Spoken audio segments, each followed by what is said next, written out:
ప్రస్తుతం మనతో పాటు కల్వకుర్తి నియోజకవర్గం తలకొండపల్లి నుంచి సర్పంచ్లు కూడా ఈ రోజు భారీ స్థాయిలో బీఆర్ఎస్ పార్టీలోకి రావడం అనేది జరిగింది. సుధాకర్ ప్రస్తుతం మనతో పాటు ఉన్నారు. ఎక్కడన్నా ఏ ఊరు సర్పంచ్? చందాదన విలేజ్, తలకొండపల్లి మండలం చందాదన విలేజ్. ఎందుకు అధికార పార్టీ కాంగ్రెస్ ను వదిలిపెట్టి బీఆర్ఎస్ లోకి జాయిన్ అవుతున్నారు?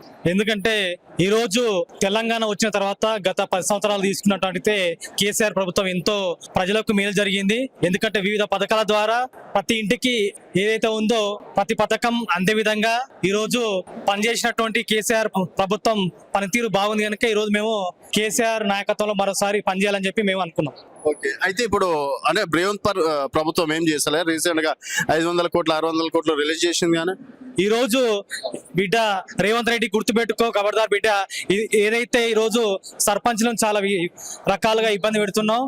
ఎందుకంటే సర్పంచ్లకు చాలా నిధులు రావడం లేదు. ఎస్ఎఫ్సి ఫండ్స్, స్టేట్ ఫండ్స్ ఏ విధంగా ఒక్క రూపాయి ఇట్లా ఇప్పటివరకు వచ్చింది లేదు. ఓన్లీ ఒక సెంట్రల్ ప్రభుత్వం అనేవి ఆ పథకాల ద్వారానే రావడం కనుక మిగతా పనులు ఏవి ఇట్లా పైసలు ఇట్లా రావడం లేదు. అందుకని గత ప్రభుత్వంలో ఉన్న టీఆర్ఎస్ గవర్నమెంటే ఎంతో విధంగా బాగా చేసిందని చెప్పి నేను అనుకుంటున్నాను. అసలు బాగాలేదా? అంటే 2.5 సంవత్సరాలు అసలు డెవలప్మెంటే కాలేదా మీ నియోజకవర్గం?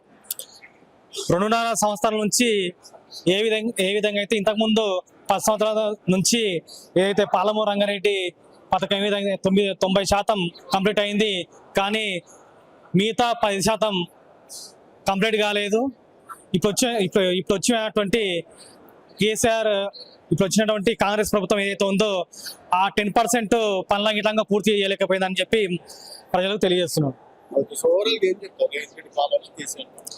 కేసీఆర్ పాలనలో ఎంతో మంది రైతులు సుభిక్షంగా బతికారు. ఎందుకంటే అంతకుముందు చూసినటువంటి ఉమ్మడి ఆంధ్రప్రదేశ్ రాష్ట్రంలో ఒక 6 గంటల మాత్రం కరెంట్ ఉండేది, కానీ కేసీఆర్ వచ్చిన తర్వాత 24 గంటల ఉచిత కరెంట్ వచ్చింది.